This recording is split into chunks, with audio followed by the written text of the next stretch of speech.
thing we had there was the golf ball's position where the 9-iron is. Do everything the same again. We're going to put the golf ball back where the pitching wedge is. So it's minor, but the difference between the golf ball being positioned here and where you was, the difference between pure strike and heavy strike. Like, yep. Literally a centimetre will make a world of difference, as we can just see. So everything's exactly the same. Nice wide stance, perfect. The arm just sort of drop on, excellent. And the same swing. There you go, awesome.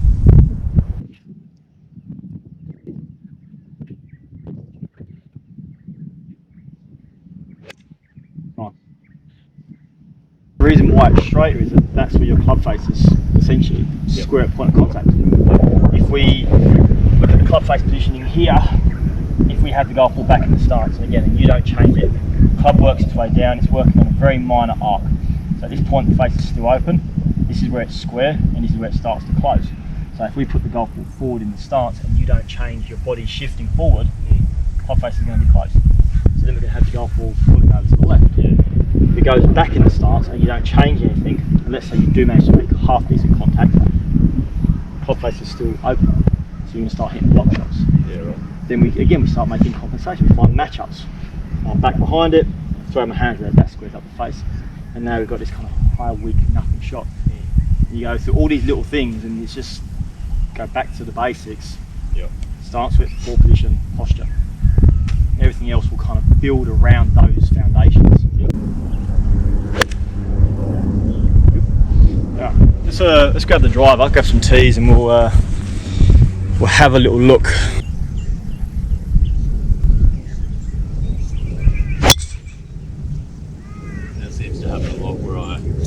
I'm leaning back, yep, or something like that. Yep. But yeah, because the stance is wider and you're not quite used to it, you're going to still want to hang back. We already know that's your habit is staying here. We widen this up to then be like, okay, well now we need to push forward.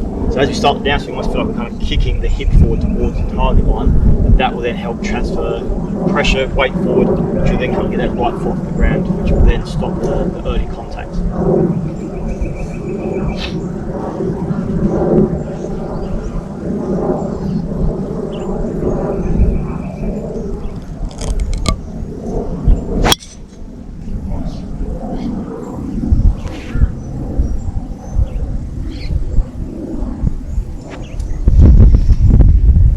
With again going back, with the correct setup, you should find your striking becomes a little bit more consistent.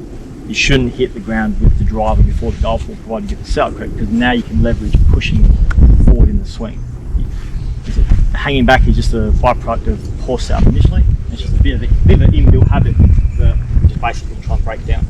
So do a quick calibration, set the steps up, one hit from straight, set up one in the leg, one cut one from the right, and hit one straight. Just figuring out exactly what you need to do with that right hand to make or go left, right, and straight. So just hit 3 in a row doing that. So start off with, let's try and hit one in the lake from a dead straight setup. So we're aiming at the flags down the centre line. The only way the ball should go in the lake is your right hand being overly active and closing the club face. That's it on the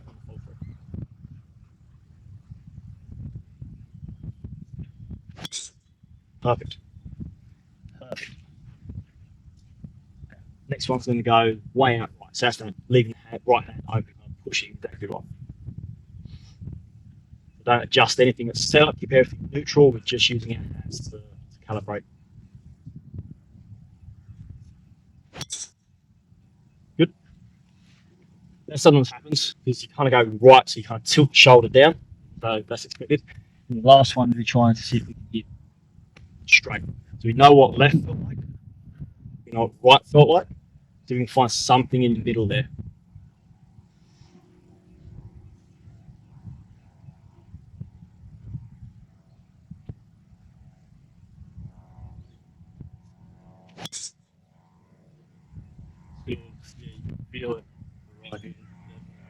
Cool. So that's the purpose of the calibration, is to figure out, for you to get the feeling as you go, okay, that felt, I mean, often when I ask a player to hit one left, especially their kind of predominant shots of blocks right, they go, just not even far left, like a little bit left, and you're like, oh, I feel like I'll do this with my hands. It's like, perfect. That tells you how passive your hands actually are at impact. If that felt like you should have gone through your legs, 20 meters left,